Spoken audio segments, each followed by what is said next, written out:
trauma, you know, very often children get adopted by trauma-bound families. They're triangulated into a trauma-bound family. This is what I'm realizing.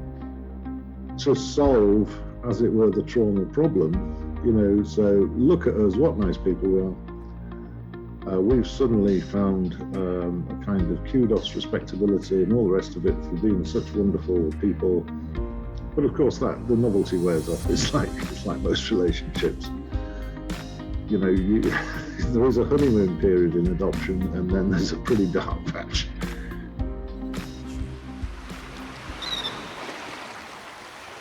Hello everybody and welcome to another episode of Searching for Truth.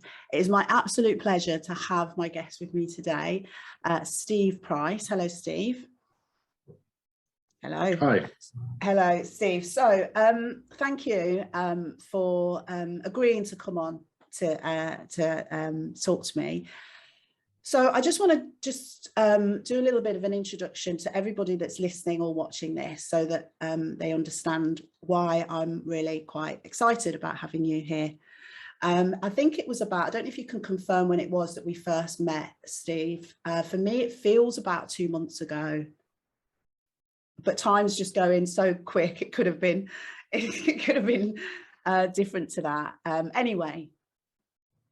I am, as some people know, venturing into the hypnosis world, and I'm in a group, and I happened to see a post. I think it was around an alcoholic and a fellow hypnotherapist was asking for some advice. I was just looking through the thread and saw something from yourself, Steve, that mentioned something along the lines, have you tried the frozen baby something or another? Now, I don't know what resonated with me. Well, I do now know what resonated with me on that, but the post wasn't anything about me, but I made contact with you after that. And the following day we were on Zoom like this. And within about 3 minutes of that conversation, I was discovering that you were a fellow adoptee like myself. I think we had a break after about 5 minutes and we went and made coffee. And in those 5 minutes, I remember feeling, I think I left a voice note for a friend, Kim Roberts, who is my co-host on Searching for Truth Uncovered, quite blown away by the fact that I was having this connection with yourself. And that was just the beginning. So I'm hoping, and I don't know where this is going to go, this episode really, it could go here, there, or everywhere, anywhere, but obviously we'll try and keep it concise. But there was some real enlightenments for me when I spoke to you, Steve. You sharing me a little bit about your story, but also you ventured into, tell me if I'm wrong here, and I'll let you talk in a moment, but you ventured into healing through hypnosis, this training that you've done, your own healing journey, and now you're working with healing others, not just with adoption, but all sorts of areas. Have I put that across quite well? That's pretty much it. And we were the chap we were talking about was an addict, and it was about him being stuck at some point in his addiction and not able to shake the last of it off. And I think I made a comment about frozen baby, which is that infant trauma is at the origin of addiction. And it's usually pre-verbal. So there's no amount of counseling or psychotherapy in a conventional sense is going to shift it. What you need to do is get back into the subconscious and do a repair of post-traumatic stress disorder in a child that is pre-verbal, pre-lingual. And when babies are abandoned or handed over to strangers, they will go into shock, potentially, and they will either freeze, or they might struggle a bit, but generally speaking, they may go limp, which is, so that's a kind of dead baby idea. They play dead. Wow. Wow. Now, if you've got a frozen baby that's gone stiff, they can get stuck at that place. they can go dead baby, where they spend the rest of their lives playing dead. How did you find all this out? Was it your experiences of it? Direct learning from my own personal experience, and what it was, and the ideas and concepts that started coming to me through what I would call further reading and research around all of these topics, that I said, hang on a minute, I can apply this to this very clear, very distinct, very well-defined abandonment that adoptees occasionally have. My own case was that I was handed off into a children's home at around about the age of 8 months, something like that. So I was prelingual.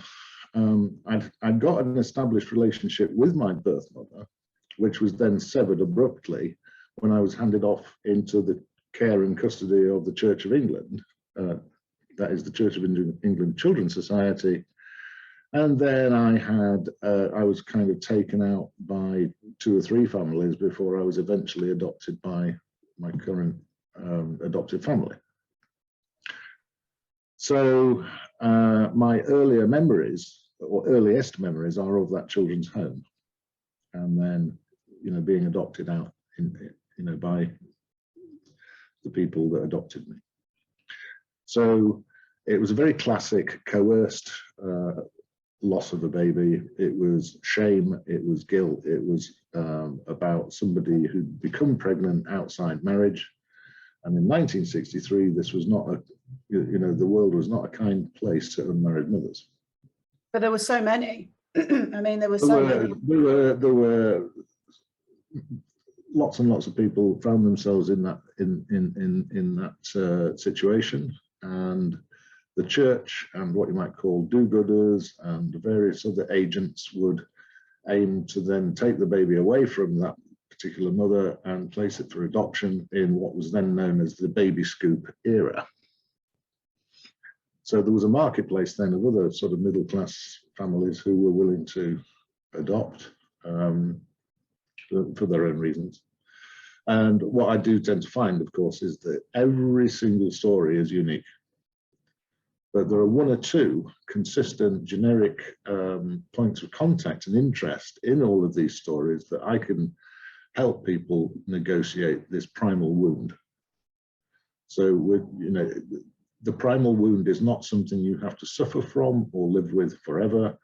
If you get the right kind of therapist, myself included, who understands it and gets it perfectly with clinical hypnotherapy, and I also use emotional freedom techniques using polyvagal nerve theory to free you from that primal wound, you can then start to outgrow the child state. In other words, you're dehypnotized from a situation and a loss that belongs firmly in the past, and you can then outgrow that and become the adult you that you deserve to be, the true self. Well, I want to really vouch for you and what you do, because I didn't know, I wasn't expecting. My life has changed, and I mean that in a positive way. My life has changed. It's sort of opened up a truth, if you like, Steve. Yeah. Now, I just want to mention something just on this frozen baby, which you shared with me on that very first meeting. So I've always talked and shared the beautiful story about me sleeping all through the night, the very first night I was adopted. And I'm going to stick with that, because you know what? Who knows, really? But a different side was put to it from yourself, or from after speaking to yourself, that rather than me thinking, oh, I assumed that I had the first night I was told by my birth mother told my adoptive parents that I cried a lot. And my parents were like, my adoptive parents were like, well, that's fine. You know, we're used to babies that cry through the night. But that night, that very first night, I slept the whole night. I slept for hours. so I've always, and I'm not trying to push this good feeling away. I will hold this good feeling of like, oh, that's lovely, because I was finally where I was supposed to be. Speaking to you, it's just opened up another avenue of thinking, well, maybe actually I was frozen. Maybe the connection with my mother, because it was cut that day, I have no idea what was going on between me and my birth mother for those 3 months and whilst in her womb. But I do know that she would have been feeling a lot of stress. She would have been feeling, and I also know that 2 months after she adopted me, she tried to commit suicide. So I can only imagine as a baby of hers that I was extremely connected to her. Even though it was negative what was going on, maybe I was even more connected to her because of that. And maybe the reason I didn't sleep, I slept through the night, was because I was almost stuck with not, you know, feeling anything because I didn't have her there anymore. But all of that is completely new to me. And it was like, wow, but in a good way. Thankfully, my journey, I'm here now. I didn't need to go into therapy for that or anything. I'm kind of going through my own therapy, if you like, around it. But it was beautiful. And I think the way that you just said that then, Steve, everybody is an individual. Everyone's got their own thing. And I think you're absolutely right. But you were, I mean, hopefully people will pick up from hearing you and seeing you here. You're a very laid back guy, you know, and you're good at what you do, and you're experienced certainly in the field of adoption and hypnosis, and I think PTSD and all those other areas that are actually a part of adoption, aren't they? I mean, the feeling of abandonment, neglect, and those emotions. Yeah, when the story you tell there about sleeping through the night, the other possibility is that you, for the very first time, you felt safe. This is what I've believed. I wouldn't necessarily ascribe it to being frozen, particularly at that point, but I think that feeling safe, having been separated from a very stressed individual and taken on by people who were, as it were, calmer and could provide that kind of warm, safe environment, you might very well have picked up on a feeling safe, which is what then allowed you to sleep through the night, because you weren't in a state of hypervigilance, basically. So that would be my suggestion. You know, you weren't frozen. You were feeling safe. You're right. And I used to also hold, and I'm a very feeling person. You know, when you do the test that shares whether you're auditory, visual or kinesthetic. I mean, I'm off the scale with kinesthetic and feeling. So the chances are I probably did feel safe. And I used to always, until I was a bit older, I used to always have the covers over me like that. And I used to smell them. It was obviously a comfort thing. So I love that. And I if anything, to people watching, I want to open up that it's okay, because now we're mature adults. We're no longer that baby, that child, that, you know, and it's now I'm coming from a place of inquiry and understanding. And because of the meeting with you, Steve, you helped open that door. And for that, I'm eternally grateful, because as a coach myself, I wasn't really aware of how much need there was from adoptees for coaching and therapy through this journey that you and I have been on. And it's not easy, you know, to be never really knowing where you're from or anything, you know. Yeah, I mean, the stuff I do basically sort of makes this quest, as it were, a lot simpler. The techniques I use is basically, in the first session, I will ask you to sort of close your eyes and drop down inside yourself, and we'll meet your inner child.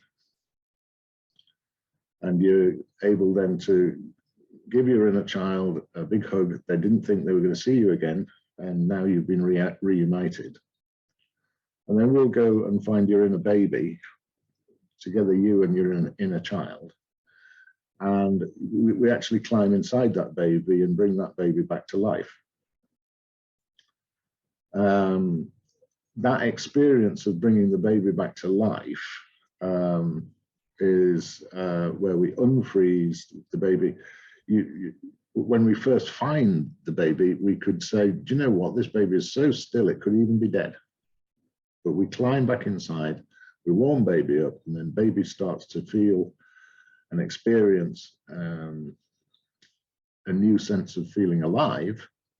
And when that baby opens its eyes, the wisdom that it sees are the eyes of its ancestors.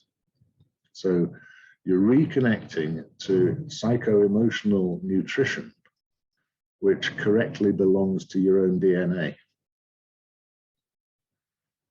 And in children that have been adopted, say from China or Korea or international adoptions, that can be a moving experience as they start within their own body to experience their own DNA instead of some kind of programming that's been imposed on that DNA by the adoption process, that they experience their own.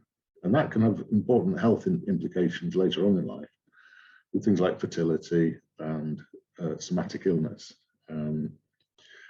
If you've been divided from your true self and programmed, then the stress of that can cause illness.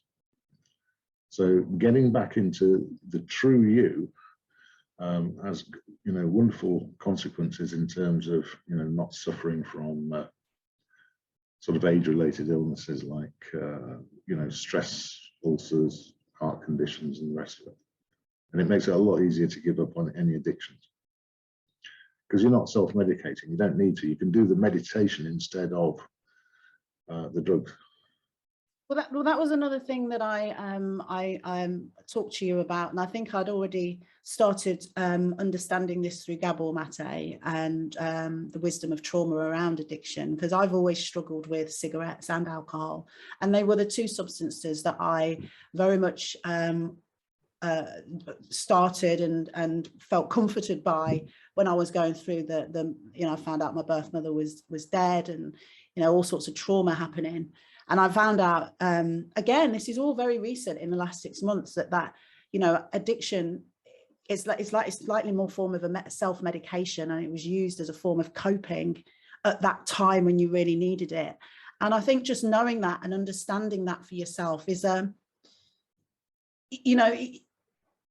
if I almost want to give myself a hug and say, giving yourself a hug is a very good thing to do. and I learned that actually that's a beautiful link, isn't it? Because from the meeting with you, you taught me about havening, and I didn't know about that either. So honestly, I know we're not going to have this discussion for too long. I think for anything really, it's an introduction, because I think really what I would love is for us to talk again, Steve, because I'm on this journey now, and I want to support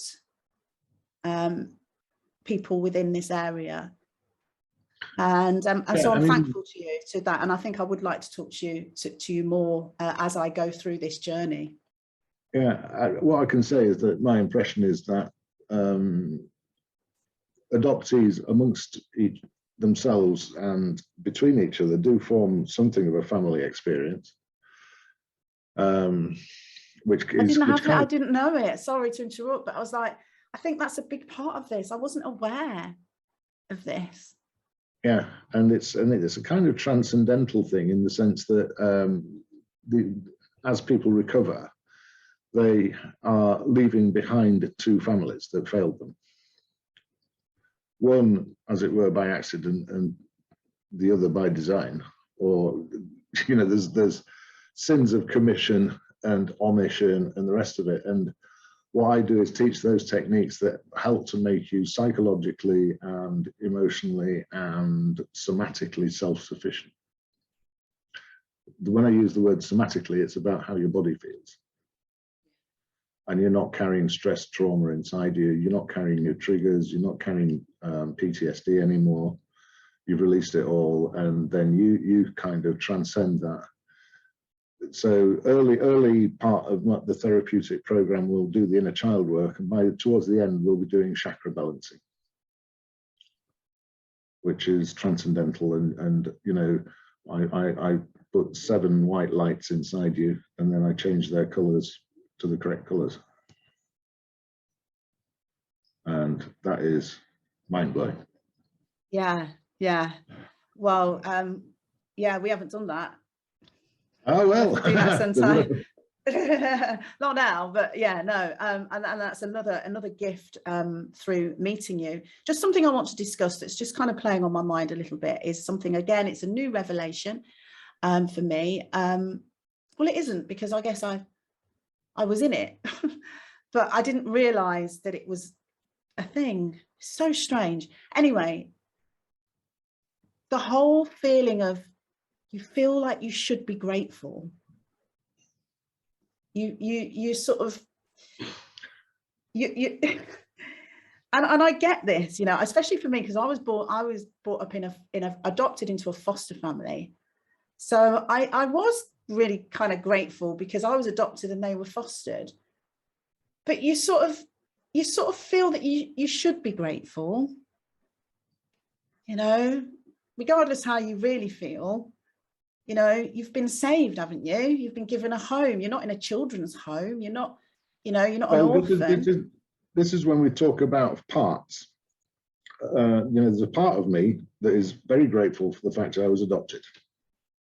If I'd stayed in that children's home, I would have faced a desperately uncertain future. Yes. Yes, I was loved, but I was loved as a projection of somebody else's ambition, ego, you know, whatever, rather than being unconditionally loved for exactly who I truly was. So that love, you know, it's a bit like... That's a really good way of putting it, actually. I just want to, it just took me a little while to get in. It's a great idea, but it's not the real deal, sort of thing. Yeah. And it's impossible for it ever to be the real deal.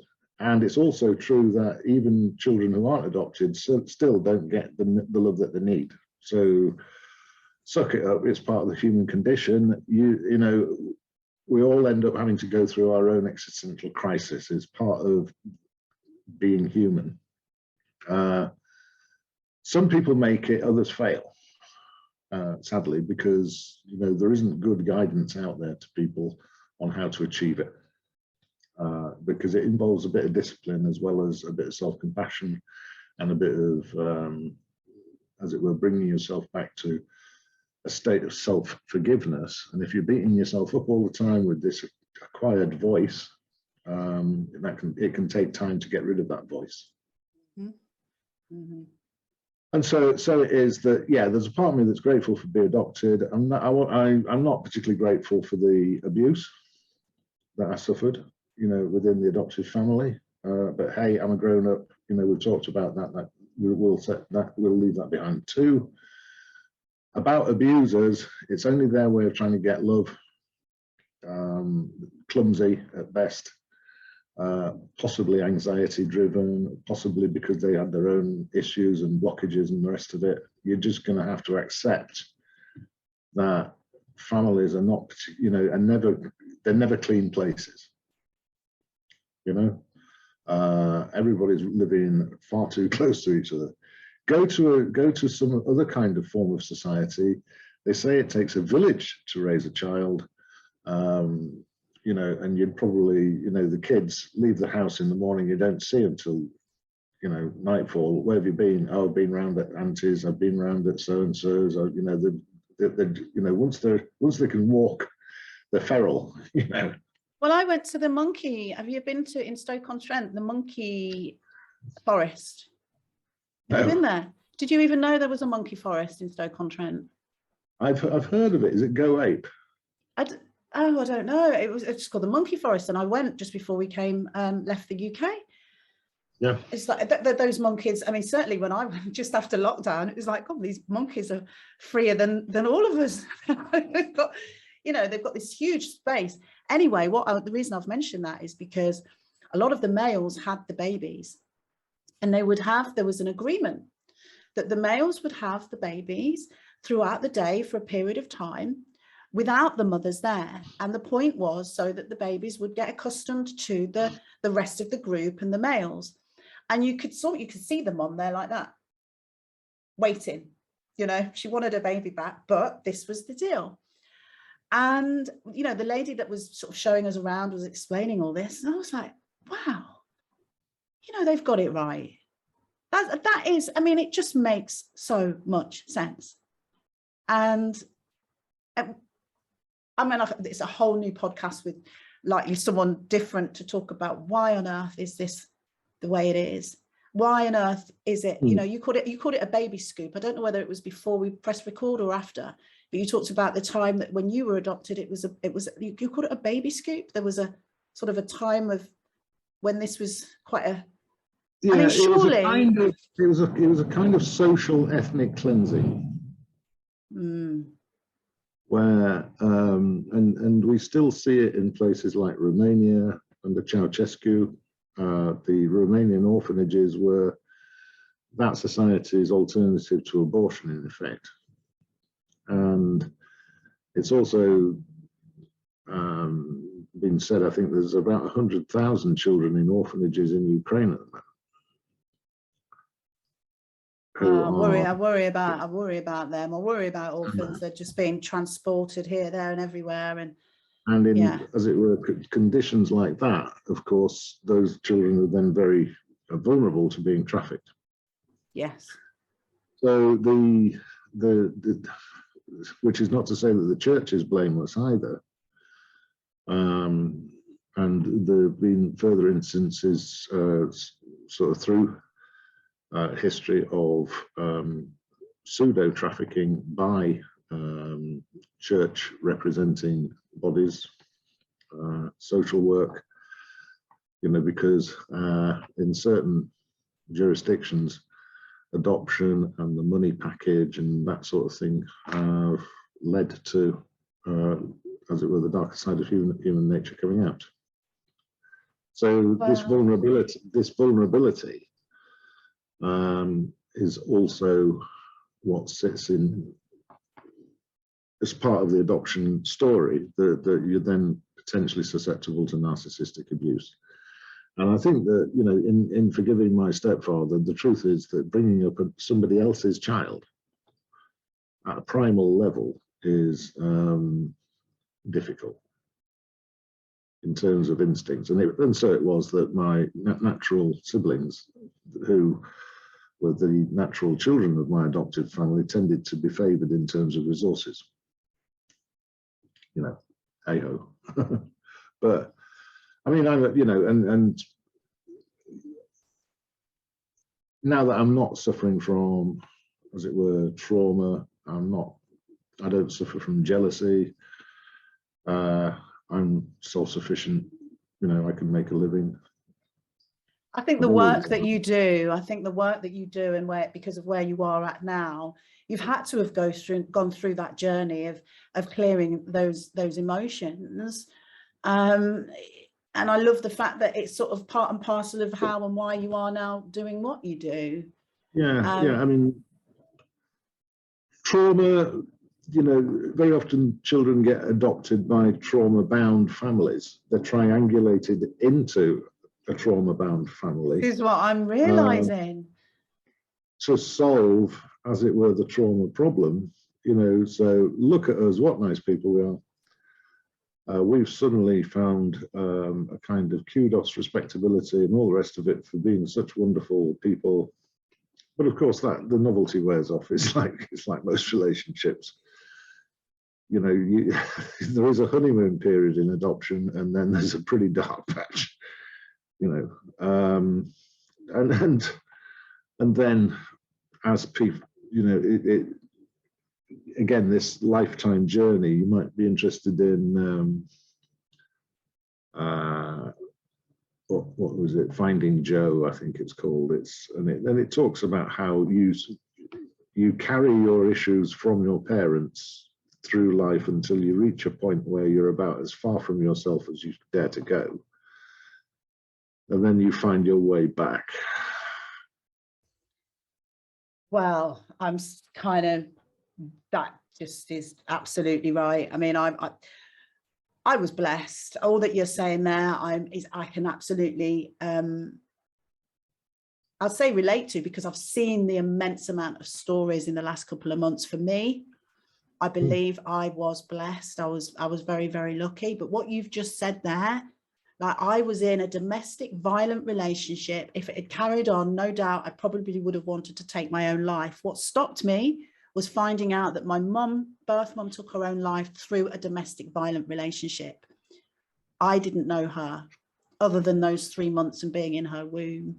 So in other words, your somatic state Xeroxed an identical relationship with a similar abuser. Yeah. Yeah. And then when you do the work, you stop looking for love in the wrong places. Do you know what, that day that I found that out, and it was like looking in the mirror at my birth mother that I'd never met, and I left that partner that day. And 6 months after, I met my now husband. But I'm very aware that, and I believe that's a beautiful thing, because I'm here now with all my story to tell and experiences and whatever, and empathy on the matter.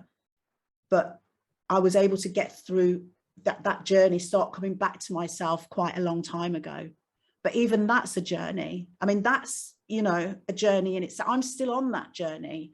Talking to you a couple of months ago has opened up that journey of knowing myself even more, Yeah, and the sense of homecoming is when your body and mind start to sing the same song. Yeah. And this is where, we get out of all the trauma stuff and all the painful stuff in therapy. And then I can start introducing you to, as it were, the positive stuff.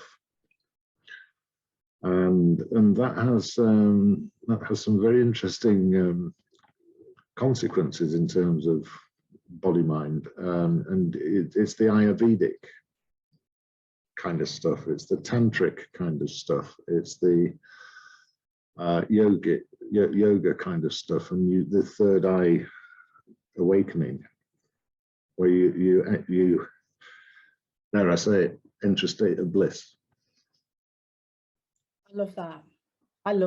And I love the fact that is where that's part of this journey with you.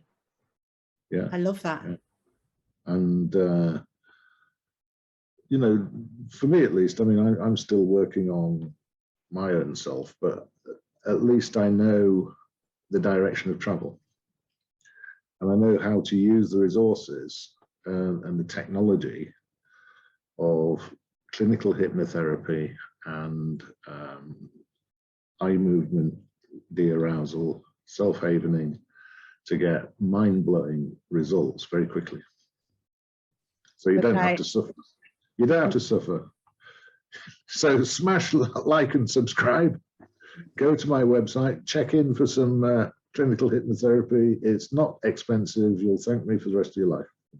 Well, what I'm gonna do is say it out loud, your website, because what I'm gonna do at this point is have it come up on the screen. So tell us what the website is where people can go to find you, Steve. Yeah, I've got a website on WordPress. It's Steve Price Therapy. I can't remember the. Well, just put the link. I'll just put the link in there. Don't worry. I'll just put it up there, and it's fair and it's easy for people. Yeah, you're accessible, and I love that. You're accessible. You're real. You're transparent. You say it how it is, and and I feel, it's from truth. It's from your heart, and I would advise people definitely. And I think, especially if you are adopted or you've related to any of what we've talked about, because I think it really helps when you've got some common knowledge of the area, and especially with adoption. As I say, it's crazy. I've been adopted for 50 years. There's a lot of confusion. There's a lot of confusion. There's a lot of confusion that surrounds adoption as a sort of therapeutic area, and it takes somebody like either you or I, who are adoptees, to kind of unpack it, because we've got abandonment trauma, we've got a primal wound, we may have narcissistic abuse, we've got disorientation, we've got cognitive dissonance, we've got this fractioning. You don't quite believe your own emotions, your senses, and that's also highly symptomatic of complex PTSD. And when we sort of get rid of the trauma and start to glue you back into your body, or your spirit, your soul finds its way back into your body, you start to live much more vividly. You know, the colors are brighter, you know, your eyesight improves, your body gets healthier, and all it requires is self-awareness, mindfulness, in effect. Yeah. And I'm really hoping that people, I'm pretty sure it comes across, because I'm feeling it from you, that people you're a good guy to talk to. I mean, you were just going when I first spoke to you, you did the frozen baby process with me. And to be honest, within just a few minutes, I was feeling really calm talking to you. And I used to, not so much now, but I used to be convinced that you could never hypnotize me. You could never tap into my unconscious mind. My conscious mind would never allow you to do that. And that was the case for some time. But I will say, for those people that are maybe got that feeling, oh, you know, I've never done it before, I've never, you know, if there's anyone you to go and see for the first time, I'd say just go and see you like this. You can talk, you know, you don't have to be face on Zoom, online now, which opened up, so you can be anywhere. But I felt very, very relaxed with you very, very quickly. And hopefully that's come across to others. And I hope they will get in touch, because there's a bit of a dilemma. There's a dilemma now. There's a crisis. I feel I've walked into a crisis with adoption, and I didn't realize it was there. And I feel, oh well, I was going to say I feel sad about that, but no, I feel blessed that at least I'm aware of it now. Yeah, there's a lot of talk about apologies to birth mothers, but there's not much talk about apologies to adoptees. And I know from my own personal experience that because, you know, you got the abandonment trauma, and then you have to grow up in a family to which you don't really belong. It's a double whammy. You have to create a false self in order to survive the family culture. Okay, and that false self is in effect a double. And we can say that it's a kind of schizoaffective model, where you have split, and that split, that fracture, that fractioning is the primal wound. That's what we have to repair. And it takes time to, as it were, unprogram the false self, because it's so much of you, and you start looking at everything you've done and everything you've achieved, and sort of say, well, that wasn't really me doing that. You know, all my artistic and musical talent was repressed in order to become a scientist like my adoptive parents, and that sort of thing. The downside, of course, is that you can find yourself self-medicating again with drugs, alcohol, and the rest of it, you know, to just try and make life bearable. And you've got this pain and you don't fully understand it, and you act out and you act in. You self-sabotage, you go through violent rages, you have, you know, anger, a lot of anger that people talk about. And, you know, if that fracture is accompanied by certain kinds of abuse, it can lead, you know, to places we just don't want to go.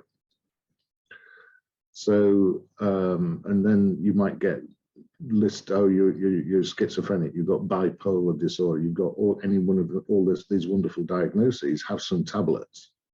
Don't need tablets. Come and see me. Yeah, yeah. Come and see me. Because those tablets are not going to make things And you know, again, when we're talking about this frozenness, the fracturing, there's even fawning, you know, which is where the people pleaser issues come from. Yeah. Once you start to experience your true self, then you get access to the other fight, flight, other, as it were, stress responses become available to you. And last but not least, you're able to stand up to bullies. You can get rid of the energy vampires, the parasites in your life.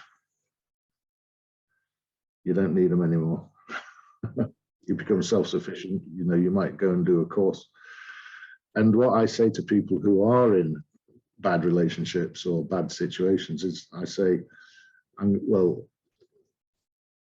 you've got a public self, you've got a private self, and you've also got a secret self. And I want you to pay specific attention to your secret self, because that's who you truly are. A little wink there, I love that. Yeah. But that's the truth of it. And your secret self is the self that's going to escape. Yeah.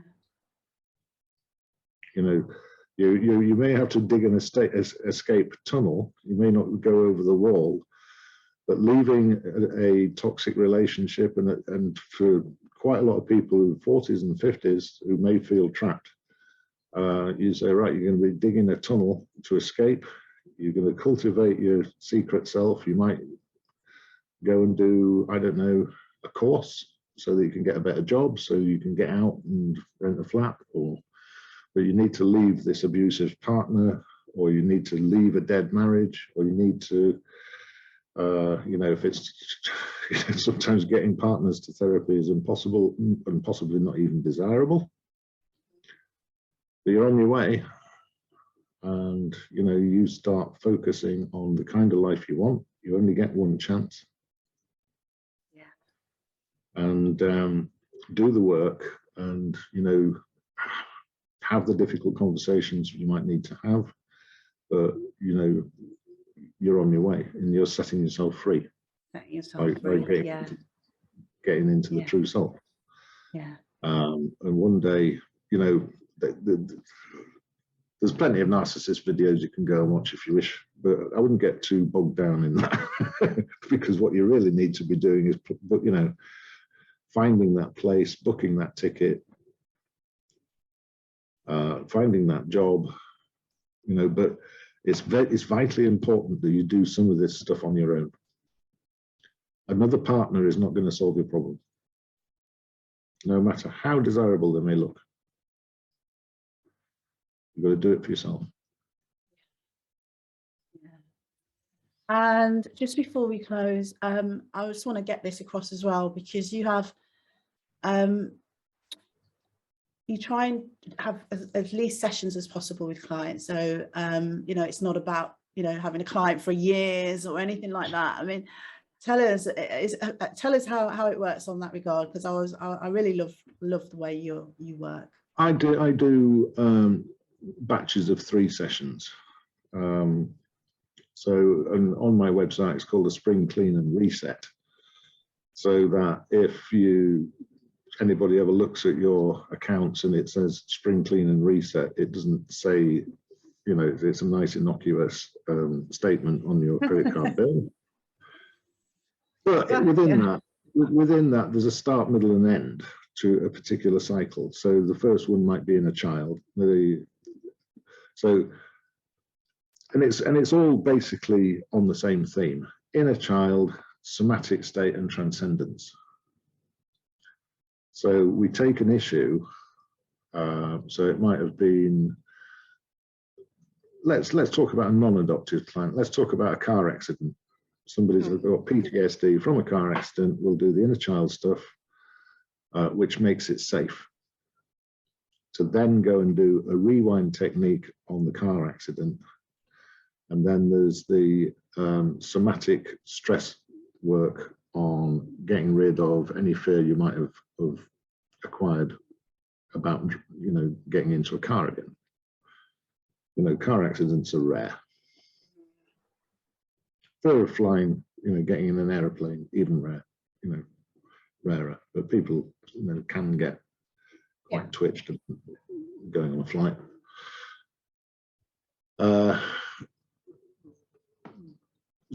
I've never had to do more than 9 sessions with a client.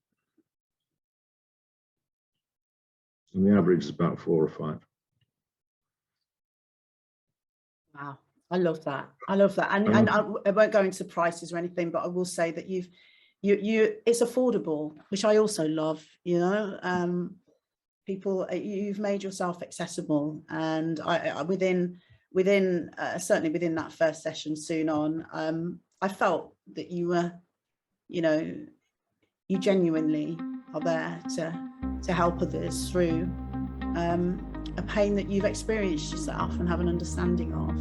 And you're very, very good at what you do. And I just want to say thank you as well, because what I was hoping to get across in this interview, we've got it all in, as well as,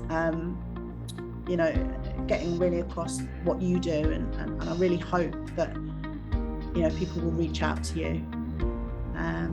Because they can have a discovery session with you, can they? They'll have a chat with you first today to sort of just see how... I mean, I'll do it. Yeah, and if you like, you can just have a little taster. I'd do a simple one, like, the sort of emotions you get when you're late for work and that sort of thing. Just general anxiety. In a 30-minute taster free, we just have a look at that. We get rid of it, and once we've got rid of that kind of thing, then I know that you'll be back. Yeah, I love that. I love it. Brilliant. Okay, so your website and your details are there. I'm going to end it now. Let's just say thank you. And I do think, Steve, this journey that I'm on, which hopefully I've gotten across well in here, where I'm at, and I think it's all a bit of a confusion for me. So it's like trying to articulate it is I'm not sure how it's come across, but I do know the amount of people that I have connected with recently, that this isn't stopping anytime soon. Yeah. I'll tell you what, I'll hold my finger up there, and then you can put the link to my website on the end of my finger, can't you?